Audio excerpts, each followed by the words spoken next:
perspective of composed objects nailed down into perspectival space.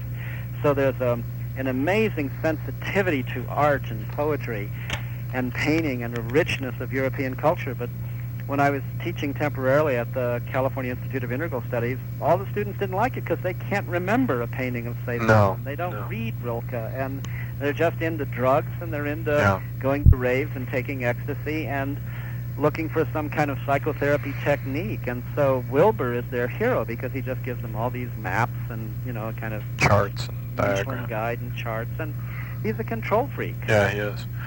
I had always. I just don't. There's no sense of humor. There's no sense of art. No. It's just sterile and masculine in a very dry, abstract way.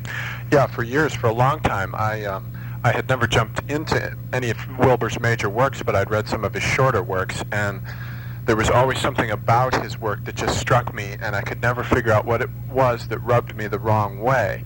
And then by the time I finally came around to reading Jean Gebser, and then to your contrast of the two and coming into being, that just struck it on the head. It's this lack of culture in Wilber's work that just completely dehydrates the whole thing. It's awful. I tried because, I don't want to be an egomaniac and say, well, my cultural history is better than Wilbur's and get involved in this. Well, I think it's better by far. Well, I don't want to fall into but that's my personal opinion. To say mine's bigger or better. And so I went out of my way to use Ken Wilber's Up from Eden as a textbook and had everybody read it in my Lindisfarne Symposium at the Cathedral. But when I did that and went out of my way to give equal time and to really be open to it and read the book and underlined it, I just thought, God, this is, the difference between this and The Time Falling Bodies Take Delight, they cover exactly the same church. They do. It's the difference between, a textbook and a work of art. Indeed. I just don't like it. Yeah.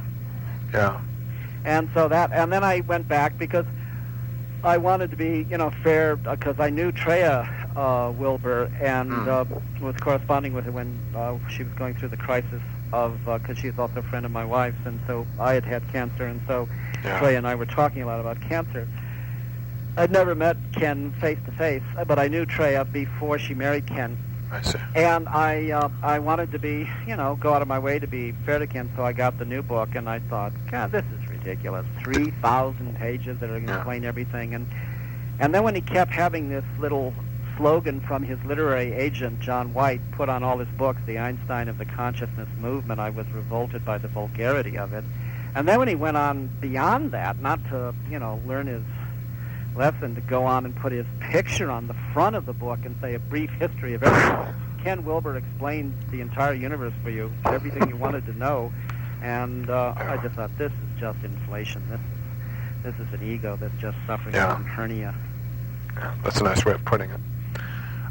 So what do you have on tap next? Anything interesting for a new book coming up, or? I'm working a lot on poetry again. Oh, great. So I've been doing, and I'm just now editing the page proofs for Worlds Interpenetrating and Apart. And I've been writing a lot of poetry in Switzerland. Switzerland always tends to pump up my creative juice. Oh, I'll bet it does. God. Somehow, I don't know, wandering around and, going up to Joyce's tomb for Bloomsday. Oh, lucky you. Yeah, wow. I had a glass of Irish whiskey on the grave of James Joyce.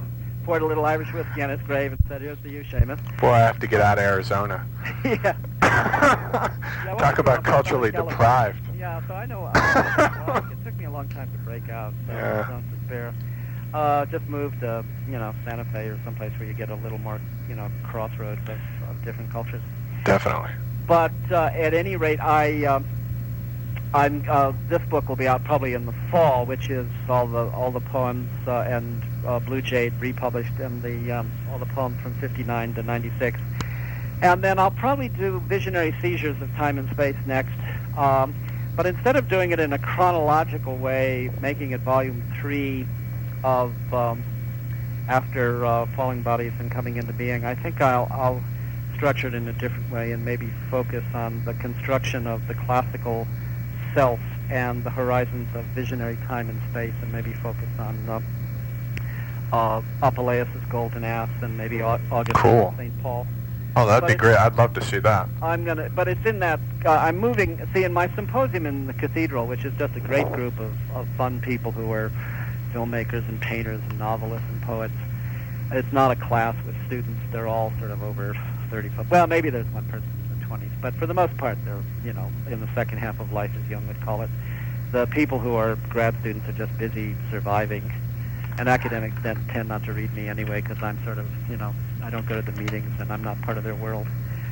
So I'm going to move chronologically forward, and I did Homer last time, and now we're moving forward in time and getting into the classical period. So I may just keep on trucking, moving forward, and going up eventually to Finnegan's Wake. But that chapter 6 in Coming Into Being, in which I go from Sumer to Finnegan's Wake, is basically my sort of structural philosophy of literature and the evolution of consciousness. So I don't see any reason to stretch it out in the Ken Wilber fashion of 3 volumes of 1,000 pages each.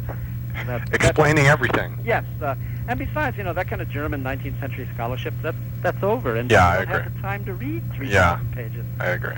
So it's, absolutely. You know, so I'm going to be puttering around with that, but how the book will come out, I have no idea. That's why I wrote Coming Into Being in a conscious summing up sort of way, because, you know, so many of my friends